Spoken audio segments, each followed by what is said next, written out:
In KDE, by default, the menus for each application are inside the application window under the title bar, like they are in Windows and most other Linux desktops. If you want them to be on a global bar at the top instead of inside each application window, like they are in macOS and Unity, right-click on the desktop, then enter Edit Mode. Then click Add Panel, then Application Menu Bar. And then menus for each application will now be on a global bar at the top of the screen instead of inside the application's window. You can also choose whether that bar is floating or touching the top of the screen. You can also choose whether it is translucent or opaque. If you add a widget to that bar, it will get rid of the global application menus, but you can add them back.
You can also add the global application menus to any existing panel.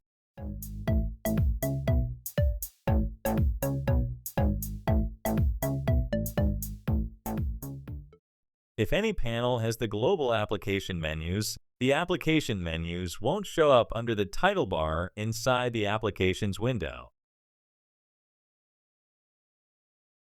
You will have to close and reopen each application for this to take effect.